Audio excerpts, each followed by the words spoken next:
Let me tell you the story of Calyx Dorne, a rogue who dared to descend into the hungering dark beneath Vespern's square, where every step deeper into the sinkhole was a step further from anything that could be called real. Vespern had always been a tranquil town. Cobblestone lanes drowsed beneath ancient birches. Merchants bartered, children chased crows, and the biggest excitement of the year was the midsummer festival, when torches were lit on the green. Everything changed when the earth opened its jaws at the town's heart. The ground groaned, stones trembled. Then a great, starless mouth yawned, swallowing a dozen buildings with a terrible patience.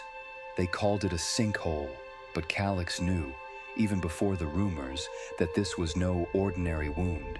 He felt it in dreams, a vastness beneath, cold as a tomb and impossibly old. People came to gawk, of course, then they came to explore. Most came back trembling, but some, among them the famed explorer Enid Lyrel, never returned at all. Or so it seemed. If you asked, Calyx would shrug, mumble that he was no hero. "I just know when there's something worth stealing," he'd joke, flicking a coin between his knuckles.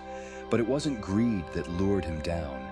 It was the memory of Enid, her lantern-bright eyes, her laugh that could scatter shadows, and the feeling that somewhere below, she or something like her was waiting. He packed light, rope, grapnel, lamp oil, a battered map drawn by trembling hands, a silver dagger, and a charm Enid had pressed into his palm the autumn night before she vanished. "If you ever come looking, this might help," she'd whispered, eyes glittering with promise and warning. At dawn, Calyx stood at the Tor's ragged lip. The world below was a throat of shifting mist and echo. He steeled himself. "Don't look down unless you want to see forever," he muttered. "Or worse, forever looking back at you." Down the rope and into the cool, root-laced dark he went.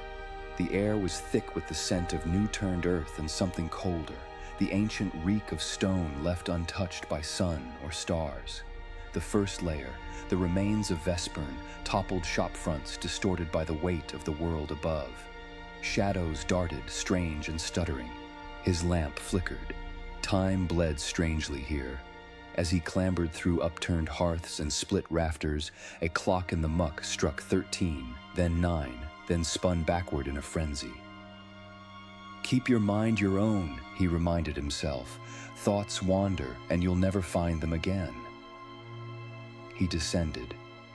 The air grew dense.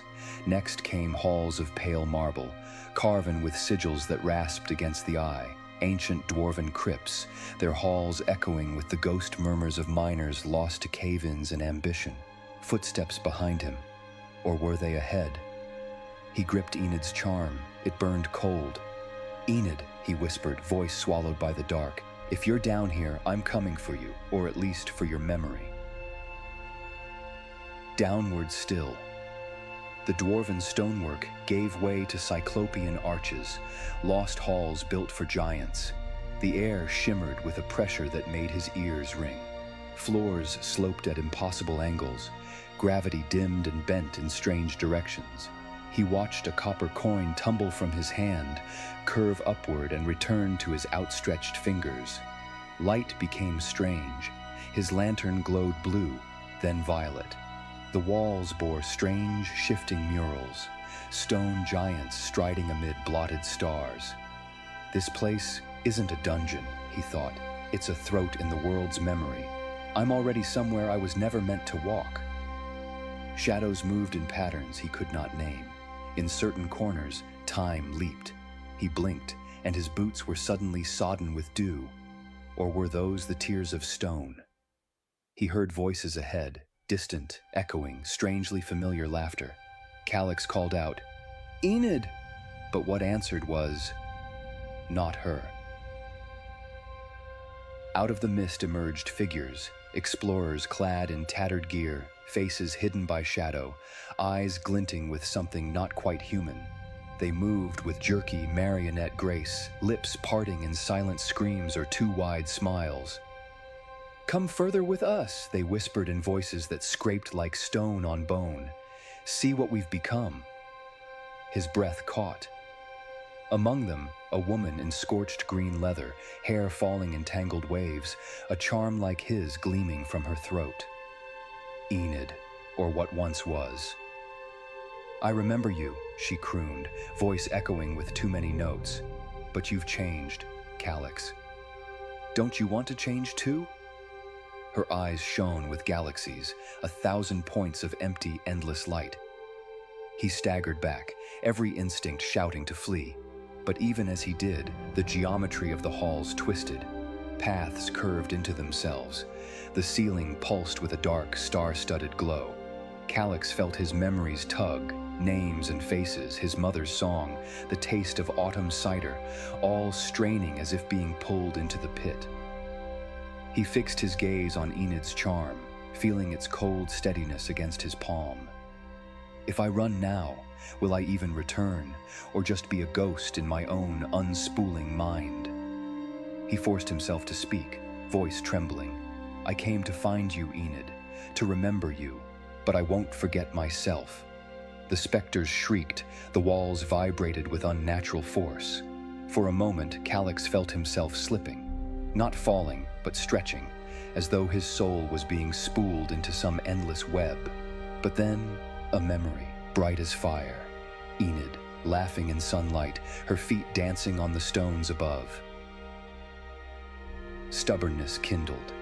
"I choose my own story," Calyx whispered. "Not yours, not this place's."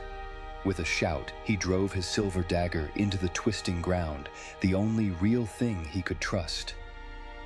The world wrenched, light shattered in 1,000 splinters. For an instant, he glimpsed beneath all stories, cities built of bone and dream, titans stirring, a sky that was nothing but watching eyes. Then a wave of dread and awe washed over him, and the visions ebbed away. He blinked, air, earth. Above him, the night sky yawned chill and uncaring. The sinkhole's edge was behind. He looked back, and the wound in Vespern's green seemed smaller somehow, as if glad to have released at least one stubborn soul. Calyx Dorne never spoke of exactly what he saw below, but sometimes, in torchlight, you would catch him staring at nothing, fingers circling the charm at his throat. "I went looking for Enid," he'd say, "and instead I found out how not to lose myself." What about you, friends? Would you have braved the spiraling madness for love, for memory, or for the thrill of peering into the oldest dark? Leave your tale in the comments. Perhaps next time, it will be your story we tell by firelight. And if you hunger for more stories like this, tales of cosmic terror, impossible dungeons, and hearts that refuse to break, remember to like, subscribe, and ring the bell for more from Tales from the Tavern Table. The next descent has only just begun,